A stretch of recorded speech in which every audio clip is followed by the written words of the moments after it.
welcome again. Well, here we are now at the last lecture of this series for environmental geology, lecture 13. And today's topic takes a little bit different direction and twist. The main themes today, according to your text, the titles are the Great Dyings. When I say space up here, I'm referring to asteroids and some of the impact and other things from space that may affect life on Earth. And lastly, a little bit of comment about population and stuff. In fact, if you look at the bottom part of the screen here, bottom left-hand screen, I don't know if they'll be able to pick this up on a TV screen at home, but this is the world population, kind of an index number that you can log on to. We'll log on to it later this afternoon. 6,334,016,340 people. This was on October 17th, about 3:10 Central Daylight Time, year 2003. So we'll log on to the site today and see what population's changed since that time.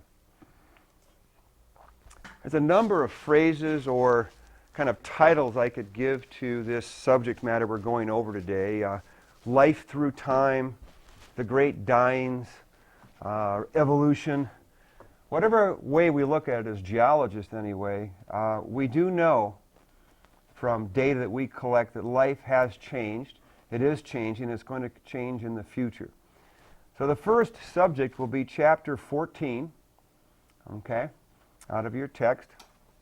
And I thought I'd bring a little geology now into this, kind of a historical geology approach in the beginning. Is where do we get this evidence to make these statements that life has changed in the past? Well, everything comes pretty much from geology on these statements. Where geologists look at the rock record, and there's one particular type of rock we look at. Now, we've looked at the three major rocks early on in this course: igneous, metamorphic, and sedimentary. Well, the data that you need to remember that we get this from is in the sedimentary rock package. The sandstones, the shales, the limestones that have fossils in them. We look at the preserved remains of things that were once living, which are fossils. Okay? And so there's a group of scientists who study fossils. They're referred to as paleontologists. They study ancient life forms, whether we're looking at plant fossils or animal fossils. As we look at the rock records, as we age date the oldest possible life forms on the planet, and look at the sedimentary rock packages that contain these fossils, we can go way back in time, and I'll give you some very specific dates here in a little bit. But I'm using this cartoon diagram from your book, what's called the stratigraphic column. And if you look at the bottom of the stratigraphic column, there's only two kind of general fossils drawn into this diagram. Now, these are not even the most simple life forms, like single-celled organisms. These are more multicellular types down the line. But in the oldest rocks that we can find fossil evidences of life, is that life at this time is extremely simple. Very, very simple life forms are the oldest types of fossils that we can find. And I'll maybe name a few of those as we get into this. As you track and look at younger and younger and younger sedimentary rock sequences and move towards the top of the diagram, we see a whole range of different things happening in that fossil evidence. We see one that the complexity, the more multicellular advanced life forms begin to appear in the rock record. We also see a more diverse type of life, broader scope of those types of life forms both in the plant and the animal kingdoms. We refer to looking at and studying these sequences of young or very old fossil remains to very young remains, and using that to analyze change through time is referred to as a law of fossil succession. The law of fossil succession is that no matter where we look in the rock record, in the oldest sedimentary rocks, we find very simple life forms. And as we move through time to younger and younger systems, we find an increase in diversity, increase in numbers and species and so on, to much more complex life forms. So some things out of this diagram to remember are sedimentary rocks, or where we find the evidence.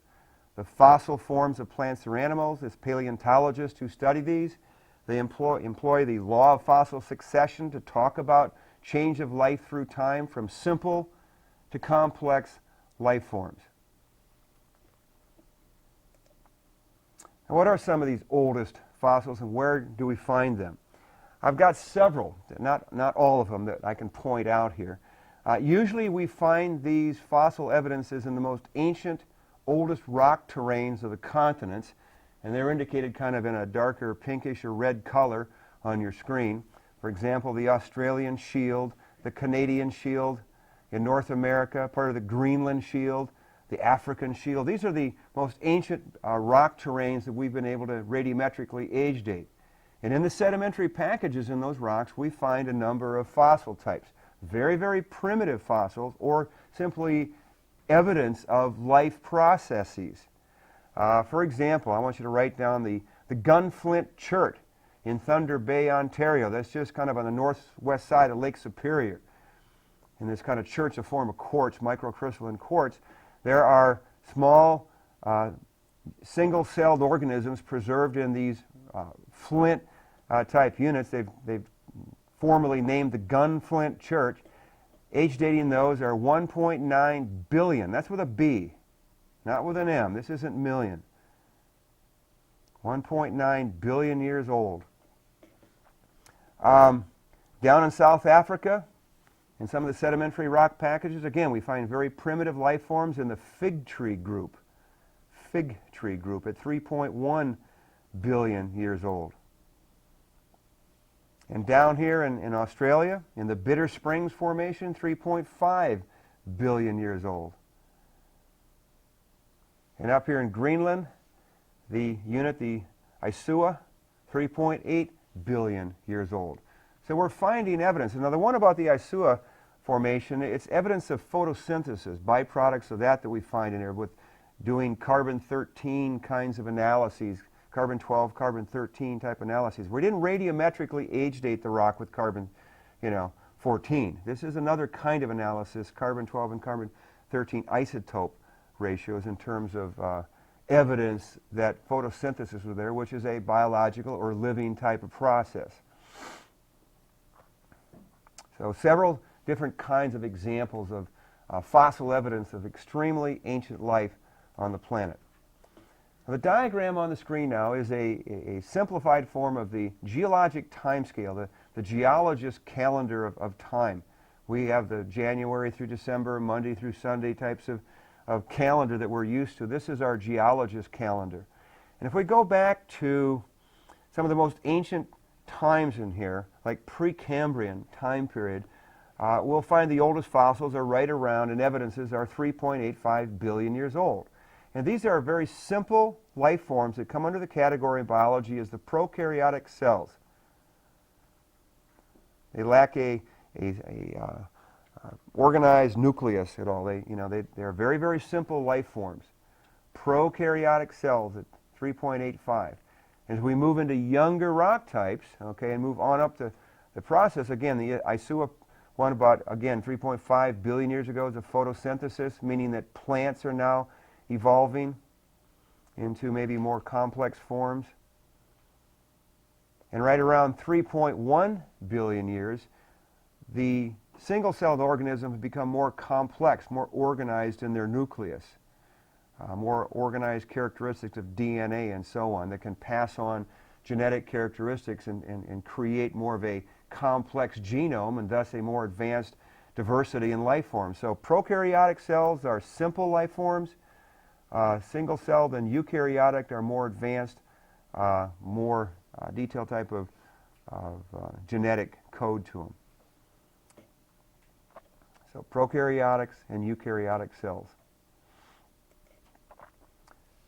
So what the geologists did, the geologists who studied the sedimentary rock packages in different parts of the world were coming up with names.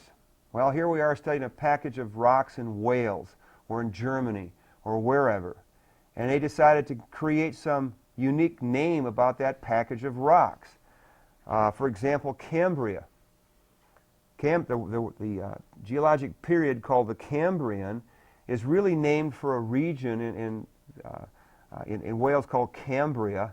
Cambria was a name the Romans gave to this part of the world when they had conquered that part of the region and stuff. Ordovician and Silurian, the Ordovices, the Silures, Devonian from Devonshire. I think Mississippian and Pennsylvanian are kind of obvious. Over in Europe, though, it was called the Carboniferous because rocks were very rich in coal or carbon. Closer to home here in Kansas, the Cretaceous, a very common group of rocks. Creta means chalk. So this time scale evolved, this calendar of time, and then later on we added real numbers to them with radiometric age dates. So this became the geologist's kind of tool. We'd find fossils in different rock times of simple life forms to more advanced time forms. And this is part of our vocabulary, our dialogue to talk about, well, in the Pennsylvanian I see these types of fossils. On the right-hand side of the diagram is kind of a much more simplified repeat of that same diagram, going from the Precambrian, the longest time period in the Earth's history, on up through the most recent in the Tertiary here. And you see this red zigzaggy line. What you're seeing here in this line is that as we look at the fossil types, in this case they're looking at families of marine animals only, families of marine mammals, and looking at how they became more abundant and how many families we had and the diversity. And you see that in the Silurian it kicked back a little bit. Something happened to cause extinction to those things in the Silurian.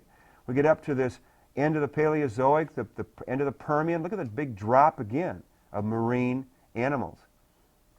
Moving on up through the Mesozoic, and we get on up and bam at the KT boundary again, K for Cretaceous. K is taken from the German word Kried, which means chalk, and Cretaceous comes from the word Creta, which also means chalk. But since we had another symbol for K, we didn't want to use C because that was Cambrian, so we didn't get things mixed up in a code.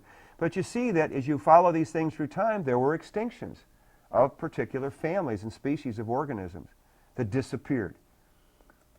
We call that evolution in some fashions, life change, a change of life forms. Well, what is a species? Okay, species is where this extinction process is going to take place. So a species, I'm going to give you three kind of characteristics they have in common. First of all, they have a common gene pool, the same genome at the species level. Common gene pool, or genome.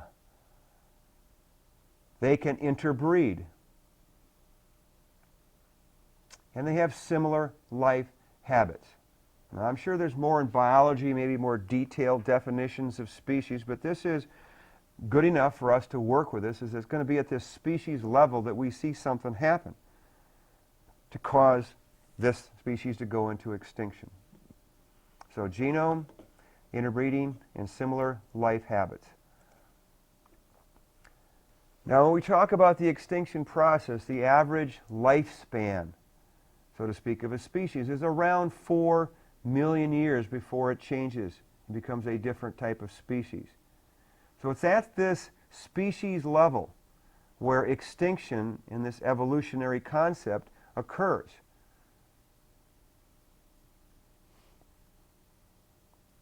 Here we have some interesting looking jellyfish and kind of an indication of the DNA molecule, the complex things that carry the codes of life, the genome process. We've just finished calculating some of the complete biochemical characteristics of the DNA strands of a particular genome, part of biological engineering, genetic engineering. So a lifespan of about 4 million, and this is where the changes take place. So we'll go back to the geologic timescale and maybe look at a variety of different things. One on the left hand, well, the first one we looked at marine mammals. Okay, remember, marine, ocean. Here we're looking at another kind of marine characteristic. It's not the mammals per se, but corals. Variety of corals. Here we way back in the Cambrian, the archaeocyathid types of corals and algae.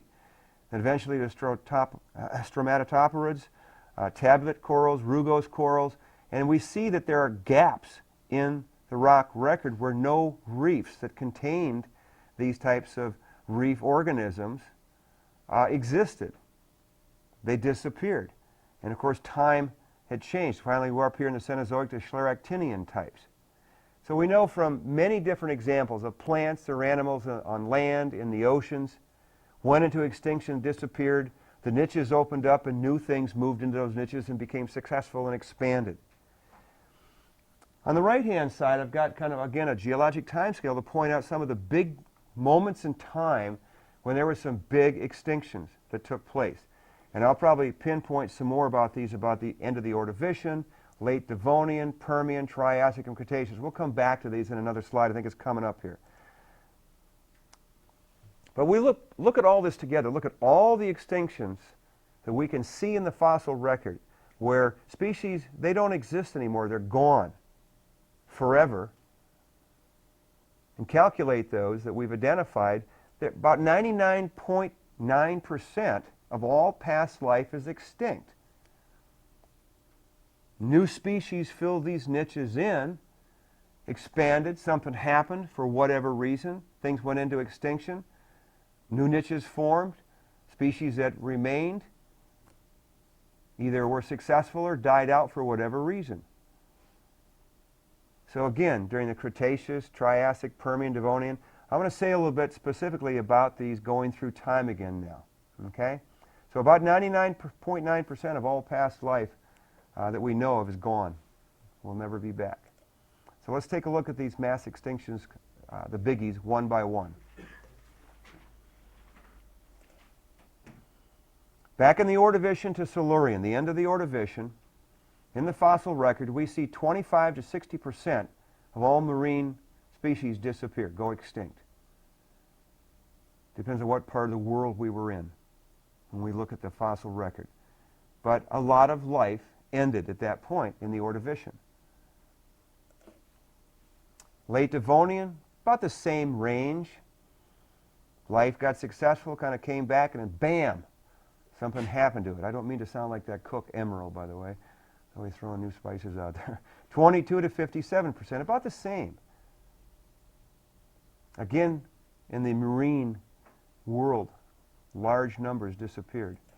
But one of the biggies was at the Permian-Triassic boundary, right around 200 million years ago, to kind of round it off. 95% of all living things went extinct. 95%. That's pretty frightening. Something happened to cause a tremendous change in the environment to put stress on things. They went into extinction. So remember that Permian-Triassic one. That's the biggie. 95%. Late Triassic, another similar one like the Devonian and Ordovician. 22 to 52% again in marine life. Something was happening in the oceans. Probably the one that we hear more about, though, is this good old KT boundary, the Cretaceous Tertiary boundary. He had a lot of Discovery magazine articles, and CNN would have a story on it about the great big meteor impact and whether or not this was the real cause. Now, we didn't have a little smaller range here, 18 to 47%, but it was a mixed bag of marine and terrestrial things that died out.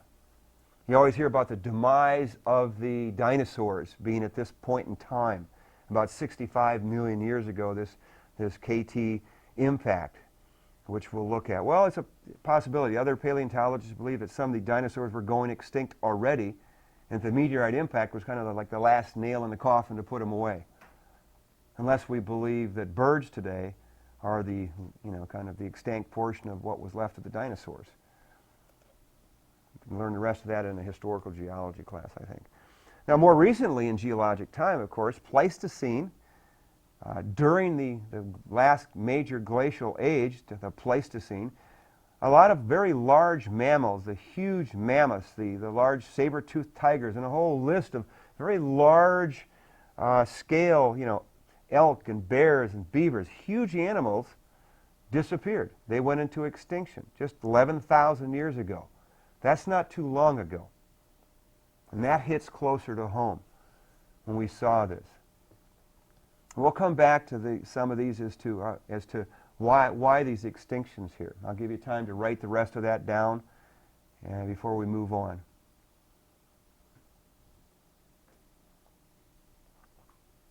But the point is that in the fossil record we see this happen. We see this in the evidence of species that are gone.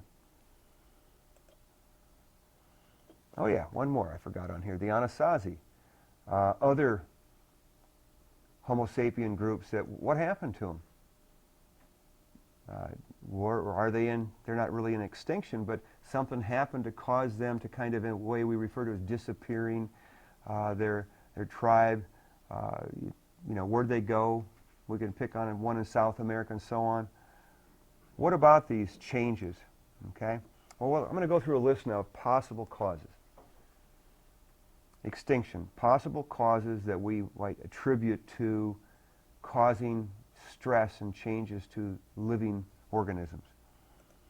Let's take a look at one category called plate tectonics, the idea that the plates move around on the surface of the Earth and they cause some changes to take place because of it. Now, we know that seafloor spreading is probably one of the driving mechanisms behind plate tectonics. If the hot spots in the mantle speed up, and therefore the seafloor rifting speeds up, and the eruption of basalt in the bottom of the sea, along with all kinds of gases, speeds up.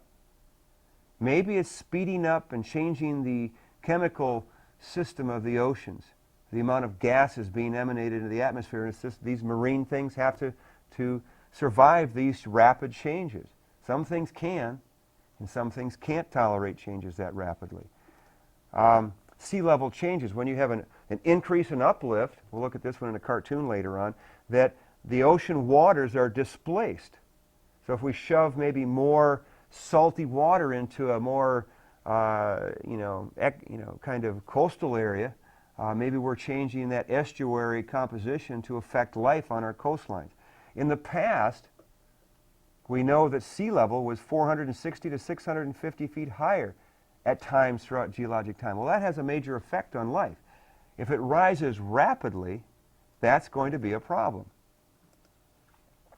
The continents themselves, the number of continents, the sizes of the continents, the positions they might have on the Earth, closer to the equator, closer to the poles. We know there's a lot more life in the equatorial regions in terms of variation than we see at the polar caps. There's still life at the North Pole and South Pole, but the diversity and the amounts are much smaller. So depending upon if these continents moving into a polar region for a long time, maybe it has a major effect on terrestrial organisms. So again, like the continental position, glacial effects that go with this in terms of things moving around. All right, what about volcanoes? The eruptions from the seafloor, but what about the volcanoes on land? Belching out tons of carbon monoxide or carbon dioxide or methane or whatever these increases in gases, or all the fine ash and powder that can go in the atmosphere and affect, sunlight, make things colder, make things warmer. So atmospheric conditions are more affected by volcanic activity. So maybe some of the plate tectonic things cause climate change. Maybe some of the volcanic things cause climate change. Maybe the Sun-Earth relationship in terms of orbit causes climatic change. Whether it's natural or, we are, as humans, are speeding up some of these processes, the anthropogenic situations of stuff, whether it's in the oceans or whether in the atmosphere, could affect climate. Oceanic composition itself, if it gets too salty or not salty enough or too oxygen poor or too oxygen rich, usually it's an over-salinity or oxygen deficiency, more anoxic kind of characteristic. Certain species are extremely delicate, and change is hard to handle. Change is not good, especially if it's so fast, and that's the problem. Or what about things from outer space coming in to affect us? We'll look at that. Extraterrestrial things. Two possibilities here. Meteor impacts, becoming meteorites, or an overabundance of ultraviolet radiation or other kinds of radiation from our sun or elsewhere that could affect, say, the DNA molecules and cause that diversity and change. Or maybe change the climate, or maybe change the composition of the sea if the meteor is big enough. Tremendous impacts. All right, extinction, possible causes. Let's continue that same title now. What about biological changes? Species, there's one thing referred to in your text, it's called species area effects. This is where if you have a small area where the species are isolated, particularly on islands, in a given amount of time, they kind of will, because of that isolation, their genome is going to change and they may die out. So it's kind of a species area effect. The species doing it to themselves. Not so much an external type of effect, but more of an internal effect related to less capability of interaction with other species to kind of broaden it and make it more resistant to not die out. Or simply good old random extinction, mathematics, probability. Your text goes into some interesting analogies I don't think I'll bother with, but talking about a gambler on some of these. You got a amount of money and you keep gambling, eventually that pile of chips will go down and down and down. The statistics say in time you're going to lose it all. Random extinction. What about species doing things to other species, no matter what they are? Predation. The predator-prey relationship. If you've got a nice balance, you usually have fewer predators and more prey. If you're into biology or and stuff, you study this about how there's a certain ratio to that that can have an effect. If the prey eat too much, or the predators eat too much of the prey, they don't have any food left. Either they go to other food sources. If they can't find those other food sources, they die. They don't have a food source left over. Or what about diseases that become epidemics and wipe things out, move things into extinction? We see a lot of that changing rapidly anyway, how things become resistant to certain chemicals at the microorganism scale. Things evolve very quickly. What about us, Homo sapiens? This is our classification scheme. More archaeologists, anthropologists believe that Homo sapiens were responsible for most of the extinctions today that are going on in the rainforest, in the oceans. There's several examples of really affecting certain parts of the genome when we pass diseases from one person to another, one group of people to another. When the Europeans came over to the Caribbean, they brought the diseases with them. The people could not, didn't have any resistance to them. There's a list of those that go on and on and on.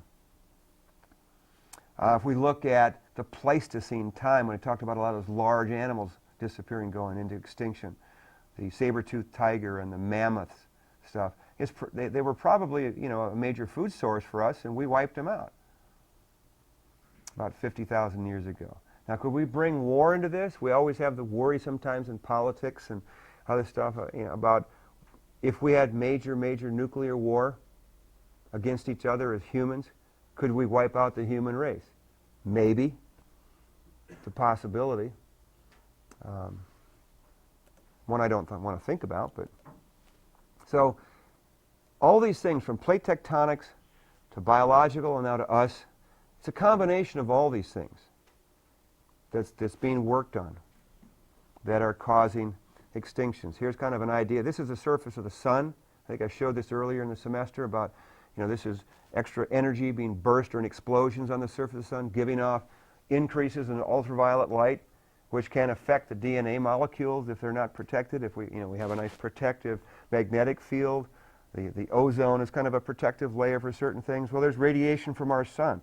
There's radiation from supernova when suns and stars explode and give off a tremendous amount of radiation from just deep in space.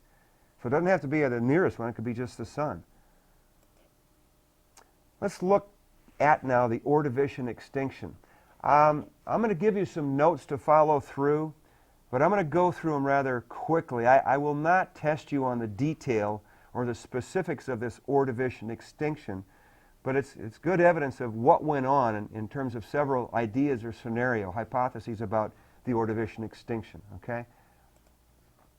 So one of the ideas out there now is that about 440 million years ago, there was one of these supernova explosions. Now, if you don't catch all this, don't worry about it. And it's about 10,000 light years away. It's a long way away. And it's the gamma rays that come splitting through space that hit Earth and hit life, hit the Earth's ozone. And so these gamma rays destroyed the protective layer of the ozone, O3, surrounding the Earth. Okay? Once that was done, then the ultraviolet radiation levels that were brought to the planet were actually about 50 times greater than just the normal solar radiation we get now. So that's had tremendous possibility and potential to kill off life. I mean, that's just a lot. It's not just messing with the genome. That's just intense radiation. So it kills a lot of exposed life forms, particularly at the lower end of the food chain. About 25 to 60% is this idea in this hypothesis of what happened.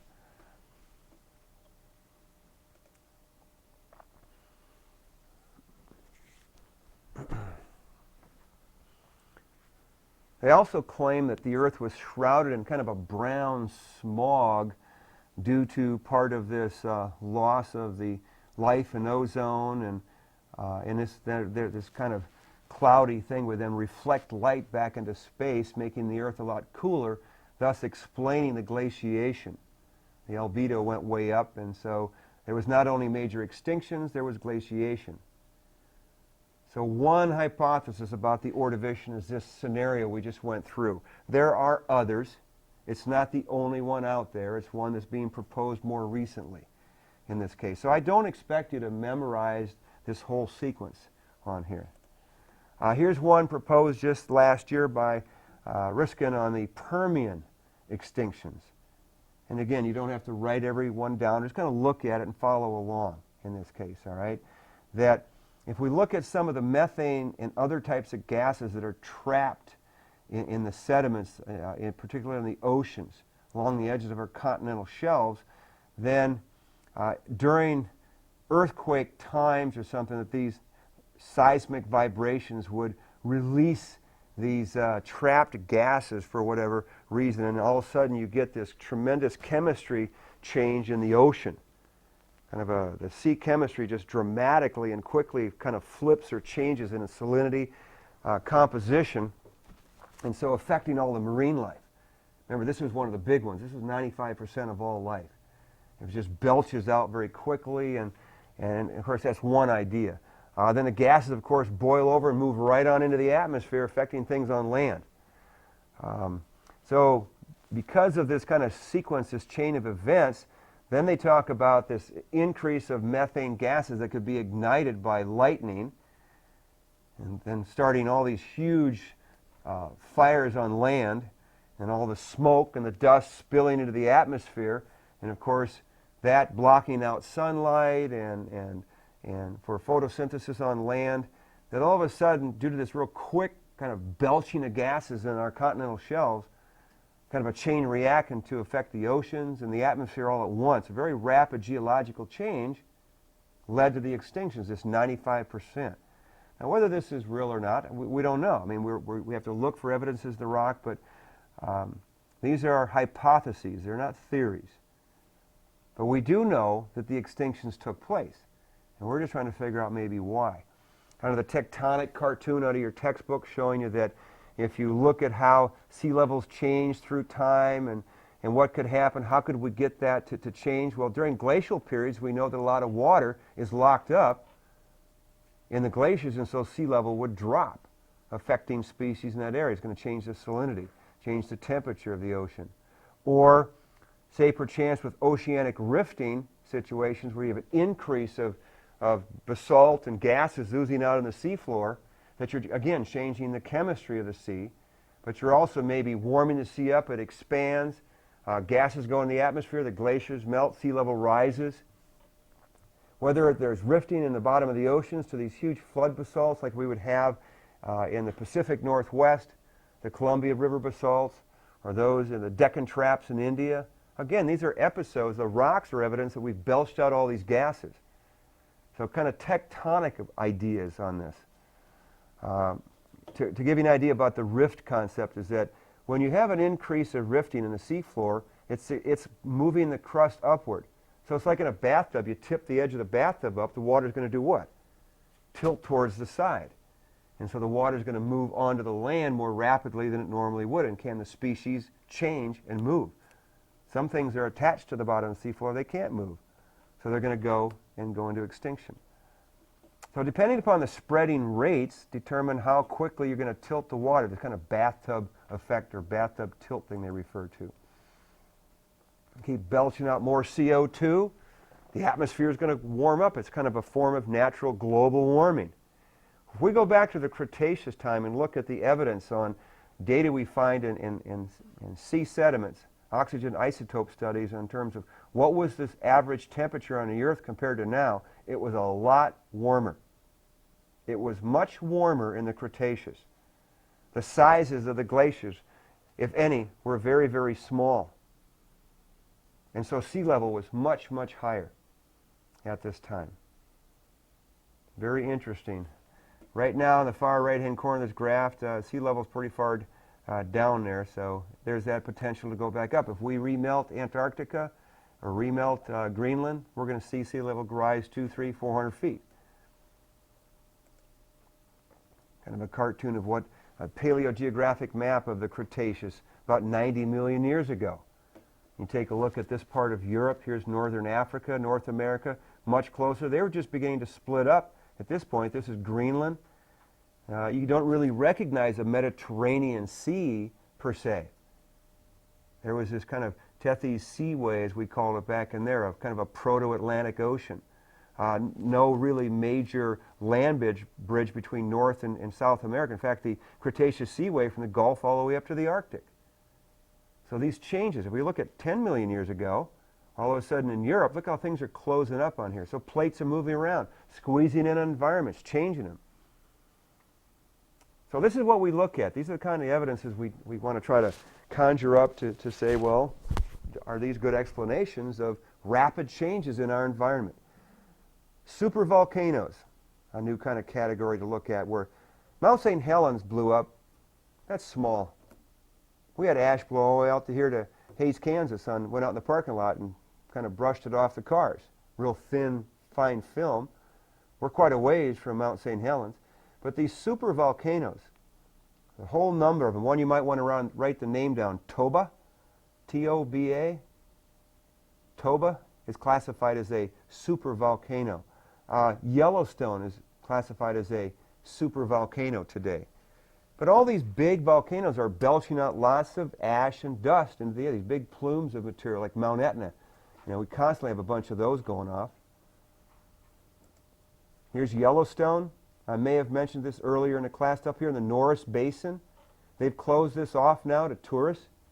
You can't go hike around the Norris Basin here because of the kinds of gases, the amount of toxic gases being emitted through the fractures in the ground are bad. So they don't want people in there. But Yellowstone is a spot where the crust just exploded rapidly, spread stuff over a broad area. I mean, things in the atmosphere were there for a long time. Well, that really had an effect on solar radiation. So it's all these gases that are being belched out, all the dust. So the more rapid, if you go through a geologic time period, we have more and more eruptions. Obviously, the potential for change and rapid change is there.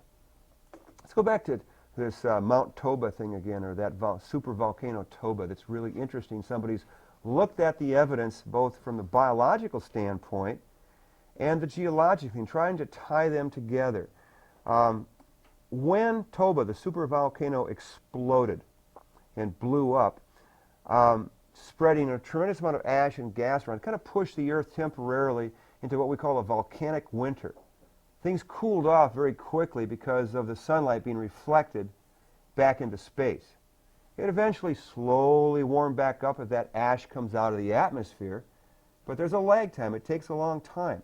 Well, this occurred about 71,000 years ago. The age dating on this explosion or eruption was 71,000 years ago. If we go and look at the genome and the genetic studies of Homo sapiens, there's a diagram on the left. It's kind of a branching tree-like diagram showing that if we analyze and study the mitochondrial DNA changes that occur in Homo sapiens in the fossil record, that we know from biology that mitochondrial DNA mutates really fast and very uniformly. And as we analyze that change through time from way back when, from Homo erectus on, that there was a branching, a more diversity, much more change and complexity to the genome. And then bam, right around 71,000 years ago, the studies show that the genome dropped back down to a much more simplistic kind of characteristic that we could see in the mitochondrial DNA. Something happened. And so what happened is a biologist and a geologist happened to be at the same meeting at one time, and they started talking. They go, gee, I wonder if that's it. So right now the hypothesis for this genetic bottleneck at this point is due to this volcanic winter affecting us, Homo sapiens. Some anthropologists state that in the fossil record, in analyzing how many of us were left, they predict that as small as 2,000 Homo sapiens were left and maybe a maximum of 150,000. Which kind of says, if you look at this, that the statement that they're making by showing in these numbers is saying the human race as we know it almost was wiped out. Our ancestors that we look at, in anthropology that were around 4 million years ago, some of the earliest types of us, 4 million years ago, that sound familiar? That number? Species die out about on the average of 4 million years, plants and animals. We got pretty close to doing it, according to the archaeologists in this hypothesis. So that's kind of an interesting way of looking and putting science. So we're dragging up research, we're measuring things, we're collecting tons of data to try to see what's going on with this evolutionary change, and hypotheses pop up all the time. All right, let's jump to chapter 15 on this idea of how the extraterrestrial things may affect us, the space debris. This is more fun, makes good fodder for movies in this case. Chapter 15. One of the parts of our solar system where a lot of material comes in and has battered our planet comes from the asteroid belt, which is located between Mars and Jupiter, kind of the inner planets versus the outer planets, as if this zone between the outer and the inner planets was a result of a larger planetoid body at one time crashing and smashing in and breaking up into pieces and didn't amalgamate into a large planet at that position away from the sun. And so we've got these rocky pieces out there called the asteroid belt that are often, hitting other planets, or they're pulled out and they have different orbits and they'll be hitting the Earth at times in the past. Or maybe they're comet materials that are other things coming from even farther out in the solar system that are captured under these gravitational forces. So whether it's an icy body like a comet or whether it's a solid stony iron meteorite, it still can have a problem. Now here's a really cool recent picture of an asteroid up there. It's numbered 433, given a name Eros. Humans have landed something on this asteroid. There have been some movies out kind of playing games about this as well, and drilling in and blowing them up and making smaller pieces. Who was that? Bruce Willis was in that one or something like that. What was it called? Armageddon? Kind of an interesting type of movie.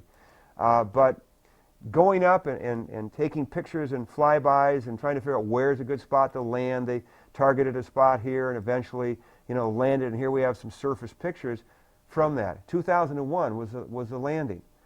So they can analyze these things. So more and more we might be able to say, well, gee, if we could get something like that up there, next time one's coming at us, can we do just like in a movie? Can we land there and blow it up or divert it? We don't know yet. But these are the things that are hitting us. They're not hitting just us. These are pictures of all kinds of planetary bodies in our solar system. From Mars to our moon to other moons and so on, show all kinds of impact cratering throughout its history. And they continue to get hit. And we continue to get hit. We get hit by lots and lots of little pieces. This is a wild one that came up we saw earlier, the Shoemaker-Levy comet. It came through and you could just see as it's breaking up in space, and then bam, bam, bam, the old shadows on here, a different kind of view of that where they're impacting on the surface. We actually caught an example of a large celestial body that broke up under gravitational pull, and as it approached the planet, it's like a series of bullets coming quickly and hitting that spot. We've had some like that on our planet. We try to analyze these in geologic paths. So impacts, okay? Impact craters. This is a beautiful artist rendition of impacts and the idea of what would happen when the really big one hit the planet. We've got plenty of examples, and this is the biggie you should write down. Write down Chicxulub impact. Chicxulub. Chicxulub. And it hit down here just on the edge of the Yucatan Peninsula 65 million years ago. And it was a big one.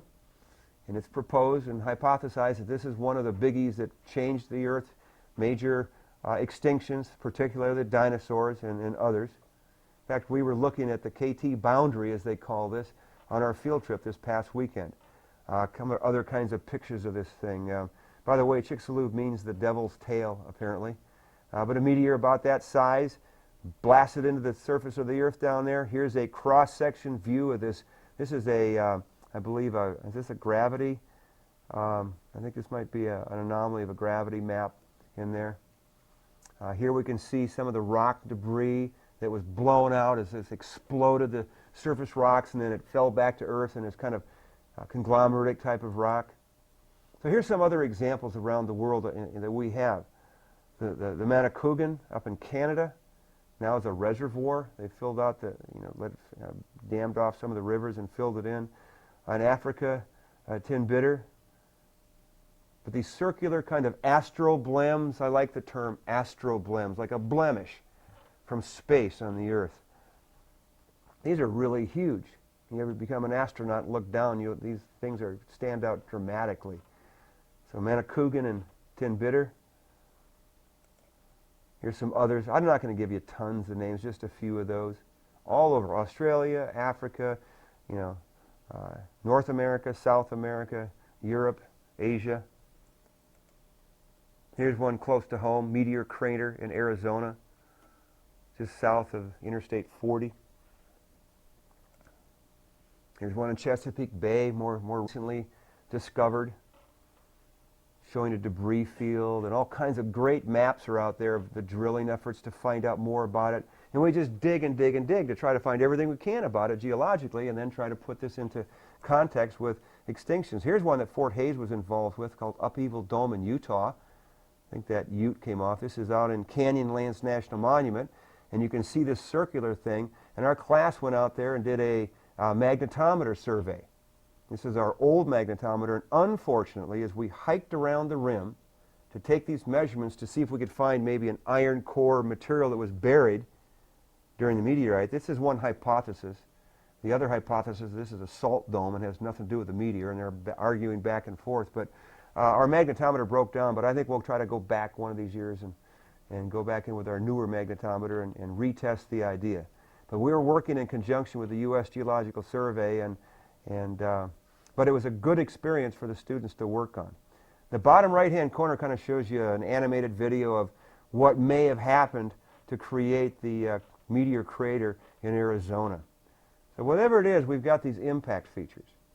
And when they hit, they create all kinds of evidences for this. Here are some images. I'll make a list of these. You can write these down. Whether it's shocked quartz like we see in these top two images, these little glassy blebs in the top right-hand corner that are when the meteor hits and melts, the intense pressure melts the rocks, blasts it back up in the air. When it comes back down, it solidifies like little droplets of glass. The impact creates a shatter fracture like you see right here in the bottom right. Or it just melts the rock right in place and solidifies as this black glassy mass. So here's what they are by name, okay? Shatter cones. Those are little shatter kind of fracture patterns that have a conical shape to them. Tektites, some other nicknames out there in the literature for these microscopic little blebs of glass that form, whether they're big or small, microtektites or tektites, are also called impactites. The pressure at the mineralogical level under the microscope, you can see the fractures through individual little minerals, the shocked quartz, evidence of extremely high pressure again. The presence of coesite and stishovite, very high pressure and high temperature types of forms of quartz. On the top right inset picture is a photograph of this kind of grayish looking coesite mineral under a scanning electron microscope. High pressure, high temperature indicators. The black glassy matrix we saw on the previous slide, which is kind of again, it's liquefied then freezes into a glass, has a really wild name of high temperature indicators called pseudo-tachyllite. So what we look for are all these different kinds of features associated with impacts. So at the KT boundary, if it is a meteor thing, I know one of the things about the KT boundary, it's iridium. It's material brought in from space. We brought some samples back from near Trinidad, Colorado. We're going to X-ray this coming week for the class and see if we can identify the iridium peak. So being there and actually seeing this kind of evidence of this in the field, what we don't have time for yet, but we'll probably do, is to begin to look for other things in that area. It's already been proven that it's there. I just like to have the kids in the class go through it. Here's a place in the old Soviet Union or Russia way back in 1908. They talk about this as being an event. A huge explosion was heard, a big flash of light on the horizon in the middle of nowhere in Siberia, called Tunguska, right down Tunguska. Okay, Tunguska, the region that was kind of devastated was about the size of Washington, D.C. Now, whether this was a natural phenomenon, like some explosion on the surface caused by whatever, or maybe it was a meteor impact, we don't know. That's why it's kind of called an event. We don't have any evidence of meteor material whatsoever. Very difficult to get to it and see what's up. So whatever the case is, folks, we're being hit all the time. This is a kind of a table or figure from your text talking about sizes of these meteors to kind of the average time between impact. And we're certainly being hit, it says every 30 microseconds, small time, we're being bombarded. Our atmosphere is picking up little micron-sized pieces of dust constantly coming at us. So the Earth is gaining mass, unless we send it out in space again with a rocket. And you see the real biggies, 10-kilometer size, huge things hitting every, 100 million years. So if it's 65 million years ago in statistics for the big last KT, we don't have to worry about a biggie. Or do we? Those are statistics. This is all statistics on here, okay? But the effect of climate usually is that when that thing hits, creating a fireball, the dust and the ash and the smoke, what it's going to do is quickly increase the temperature near surface in the first few hours and several days, but eventually that stuff winds up in the atmosphere blocking light, and sunlight goes back into space. So things are going to cool off. Finally the dust settles back to Earth, the light comes back, and things begin to warm up, and especially if you've belched out and somehow lots of CO2 gases that are affected. So kind of a general quick heating up, then a cooling, then a subtle warming up again, kind of a cycle for a big impact scenario. Today, the astronomers are overwhelmed as scientists to try to look for what we call NEAs, near-Earth asteroids. And more everyday people with their telescopes, volunteers are out there. In fact, many of them who they're just doing this as a hobby are actually identifying a lot of these bodies in space and targeting them. And so we're identifying more and more of these, and since 1980, look at how, boom, the list has gone way up. More and more have identified. Their positions in space are plotted. You can get on a website and find an actual map. The Earth is about right, the Sun is in the middle of the diagram, Earth is about here, and all these other dots, which look like a cloud, there are so many, big and small, that are present-day targeted near-Earth, asteroids, of stuff that are out there, in space. So certainly prompts some big movies like Deep Impact that came out a few years ago. Pretty interesting stuff. So if you want to learn a lot more fun stuff about meteorites and all kinds of things, what I'd like you to do is write this website down, www.jpl, that stands for Jet Propulsion Lab, www.jpl.nasa.gov, G-O-V, then the word templates, T-E-M-P-L-A-T-E-S, then the word flash, F-L-A-S-H, then N-E-O, NEO, and then one final thing here, /NEO.htm. Go to this website on your own. And when you get there, click on the choice, the high bandwidth version, and you'll get a really cool kind of, kind of mini lecture about asteroids and impacts from space. Probably about 10 to 15 minutes worth of goodies, I think, at this site. www.jpl.nasa.gov/templates/flash/neo/neo.htm, and go to the high bandwidth version. Okay, another thing about these meteorite impacts I can add to your vocabulary. On earthquakes, we talked about the Richter scale, didn't we? Well, here's something called the Torino scale. I'd like to want to think of it as being a scale for how hot peppers are, but that's a different scale if you know that one. Okay, but the Torino scale is kind of it's a scale that assesses asteroid and comet impact, kind of in predicting the potential for them to hit. I'm not going to have you memorize any parts of these, but if you look at Table 15.3 on page 423 in your text, you'll see this Torino scale that was invented by this gentleman named Richard Binzel. And it's kind of a certainty of, well, if they see the orbit of this particular NEA, this asteroid up in space, that what's the likelihood of it hitting? Well, a 0 is 0 likelihood, not much at all. But if it's a 10, it says a collision capable of causing a global climatic catastrophe. Such events occur once per 100,000 years or less often. So see how the statistic numbers change from one source to another?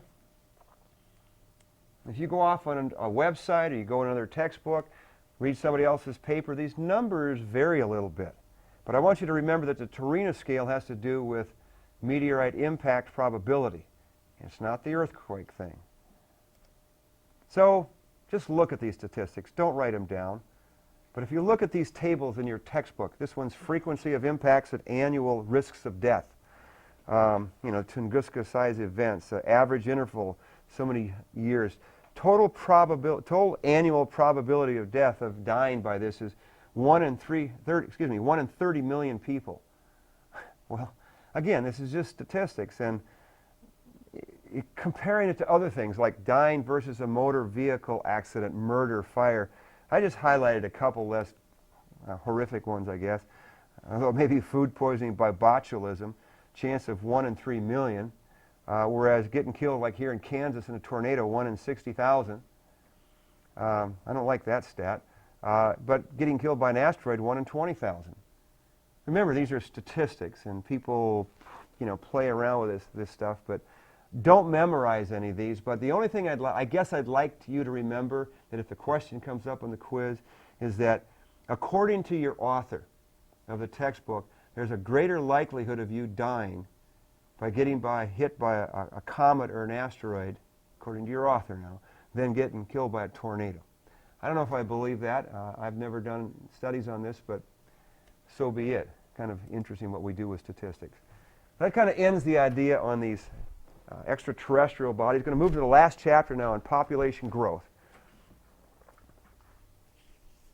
This is chapter 16, and I want to look at a few general things about population growth and some statements. The bottom left-hand corner is one of the sites you can go to on the website and look at,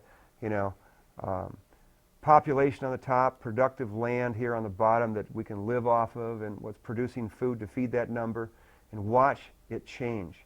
You can get onto this website and you can see these things change where the productive land amounts are going down and the world population is going up.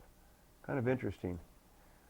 I am going to try to go to this one right now. This is where we can see that website, www.census.gov/main, M-A-I-N, /www/POClock, POP, population clock.html this time, an L on the end.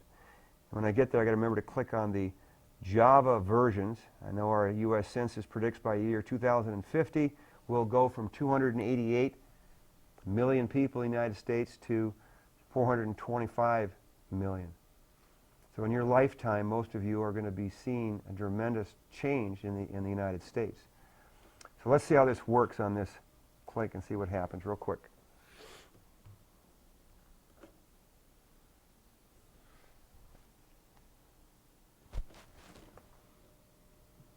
And which is the Java version here. It doesn't list it as Java version. Let's just try this one, I guess, and see if this is going to work. That didn't want to do it. It may not work from here. Let's see what happens. Here we go. Java version, I'm sorry. See if that'll click in. Try to drag it down a little bit and see if anything's going to happen. It may take time to download, but right now it's showing two little asterisks, so maybe the Java version on this computer in this room is not the same in my office, but what you would watch would be those numbers just speed up and click. It's not going to work today. So if you want to see this, you may have to kind of fiddle around. Let me try it with this one and see what happens. Now this is more of a static one. Let's try going at it from this direction. Now this doesn't show, but what you see is this clock just spinning by like the odometer on your car. And you see the numbers just click by really fast, how fast population is growing. That's what I was trying to do in this process. It appears that it's not going to work from this computer system in the lab. I apologize for that, but go ahead and get to this website and fiddle around if you're more interested in watching the population changes in the world or the U.S. It's very interesting. When I went to college back in the 60s, started college in the 60s, one of the required books I had to read by Paul Ehrlich was called The Population Bomb. And in it, he was warning or talking about changes that could happen and occur in populations and what the effects might be elsewhere. And there was a very interesting thing as we look at, populations several million, 8,000 years ago, and then all of a sudden, right around just 1,000 years ago, it was still fairly flat, maybe 100 million people on the planet.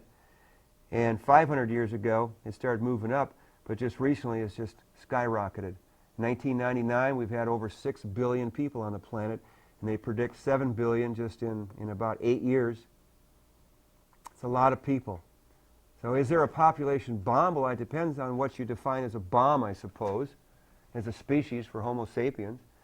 The idea that, well, yes, there's a population increase, but if the bomb is referring to some kind of cause and effect that's going to go off that causes mass extinctions or mass loss of Homo sapiens, maybe not an extinction of us, but that's part of the potential that's there. There are many other opinions out there, and I pulled these off, and don't write them down, just let me read them to you. Now, I put down fear and fact. I copied these off of one particular website. It's not from your text. That this fear that there's not going to be enough food to feed a growing population.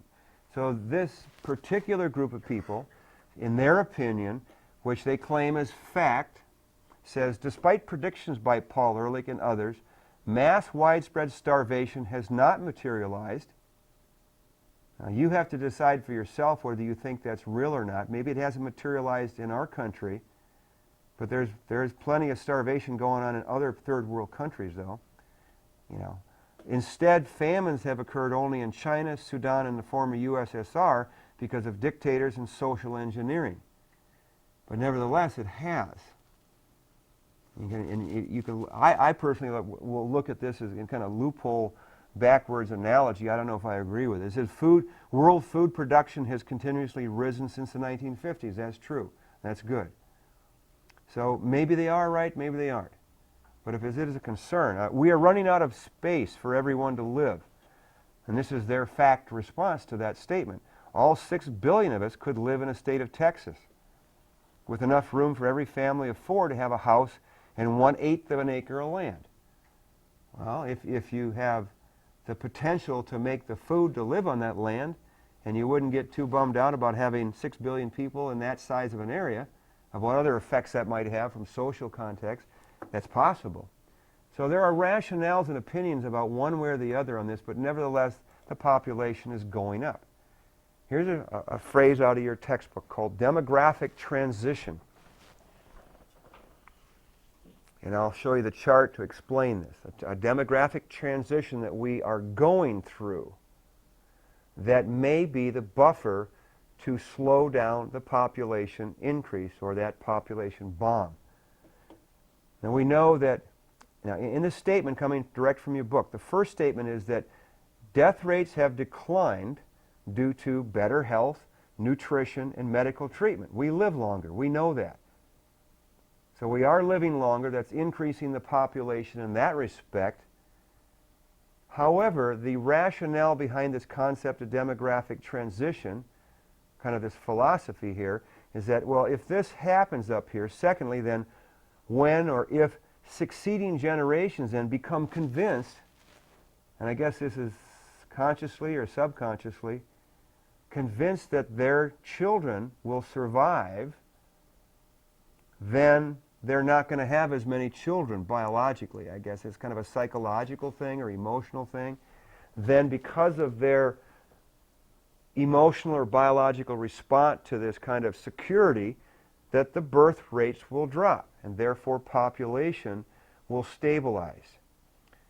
Again, this is another idea, another proposal of whether or not things are going to change to being devastating, that there'll be some kind of a slow change, that it won't be devastating, that we won't go into extinction as a species. We'll find out. Your children, your grandchildren, and so on, hopefully will be around and say, well, maybe it'll be their grandchildren or great-great-grandchildren. So this is the concept of demographic transition. This is the chart they use in your textbook to show it. The death rates have dropped. The response to people because of that will slow down. So population rates will slow down. Therefore, the population size will flatten out and not have that dramatically steep increase. Here's another statement. Again, I'll quickly go through it. This group warned that, quote, many more women of childbearing age and global population is still rising by about 78 million a year, is that there's many more women of childbirth age or childbearing age, and yet the global population is going up 78 million a year, and that means it's going to increase more and more and more and keep on speeding up.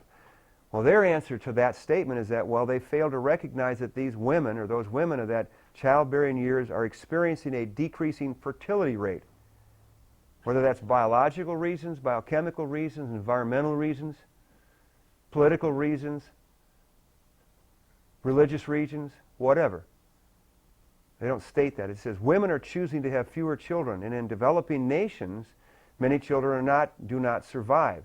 So they're saying because of this is going to reduce population. At some point that's going to continue and slow down the rate increase, and it should peak about the year 2040 at 7 billion. Well, it may or may not. Let's wait and see. When in the year 2040 comes and you're still around, let's see what's happened, to see if things have leveled off. We don't know. So we're all in the same boat. I want to point out a quote on page 503 in your textbook that Abbott, quote, what will women of the world choose? I don't like that particularly. It's not, in my opinion, I disagree with that. It should be what will the women and men of this world choose.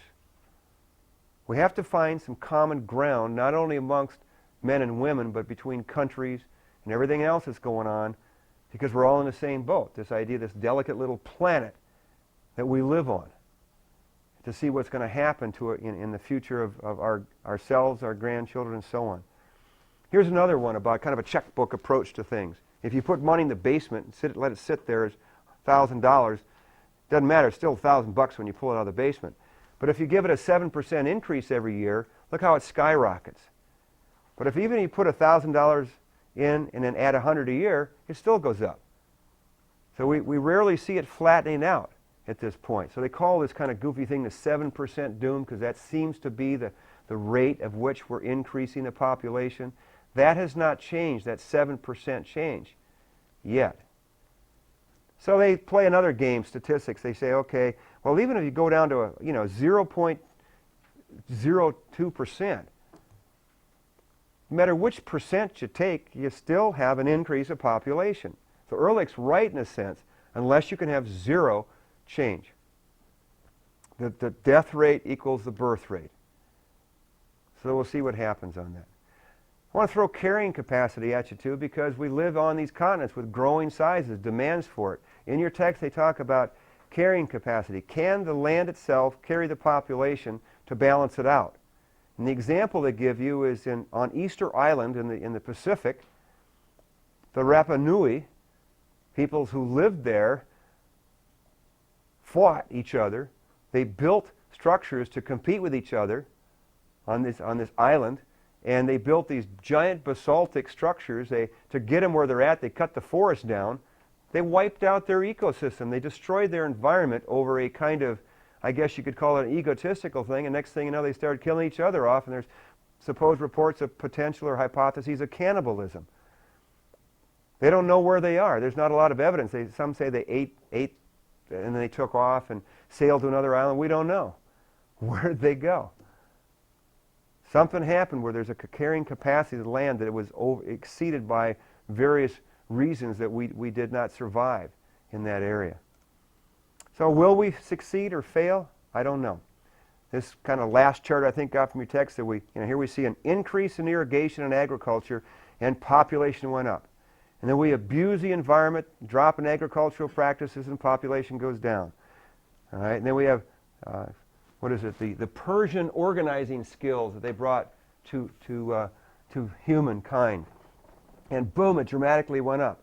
And we had this kind of, they refer to it as the Arab takeover. There was, where things didn't increase, kind of the dark ages or whatever you call it, and then it drops. And now modern health techniques and the things we have for technology today, and boom, we're going up.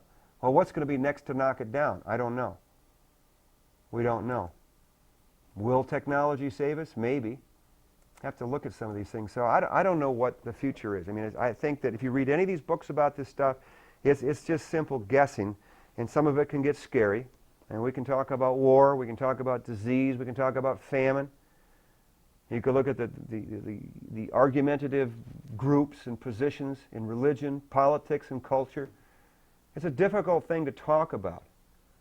But there are some things we know for sure, what we do know, by looking at the geological record. When climate deteriorates, when food supplies shrink, and when diseases strike, when those things happen in combination like that, we know that plant and animal populations die. And we see the geologic record filled with many, many examples of this. Now, we've only, as humans, been on this planet, in our ancestors, so to speak, around 4 million years. And, I'd hate to see us become index fossils that are, easily recognized, geographically widespread, but geologically short-lived in that process. So when climate deteriorates, food supplies shrink, and diseases strike, for whatever reason, and we've outlined a whole bunch of possibilities, things are going to change. Things will happen. But I always like to throw this in at kind of the end of this. 4 billion years from now, the astronomers predict our sun's going to grow and grow and grow, and as it dies, it's going to expand, and all the inner planets are going to be absorbed anyway. So at some point, there will be a major change. Life as we know it, Earth as we know it, won't be, if the astronomers are right on their studies in astronomy and so on. So this is what it looks like now. It's really pretty. A lot of serious choices in some fashion. So it kind of wraps up that part of it. I want to write a few things and just make a few general comments, what I'd like you to remember from this course. I've said several already at times. Water issues, it's a big one. It's part of this process that we kind of went through today. The rest of my comments are kind of more generic, about being prepared for no matter what, whether it's class time, whether it's a test or it's a life or a relationship. Try to plan ahead. Don't give up. And try to be positive. And I think these are some things that, if we all work to a sort of common ground, that we may do very well and survive as a species. And lastly, of course, get involved. Don't sit by and say, well, somebody else is going to figure this out. Some little bit, whatever it is. You don't have to be, the Nobel Prize winner of whatever, but If you do, that'd be great. Otherwise, at least do something to get involved because there's just so much fun stuff. The planet's a beautiful place to be on. I have really, as a geologist, really enjoyed living and getting involved and seeing so much as there is. So anyway, as a geologist, I thought that was kind of cute. Just remember that nothing's written in stone, but there is no place like home. So I believe that's it for today. We will see you. That's the end of the course. And if you have any questions, be sure to get in touch with me. Thank you.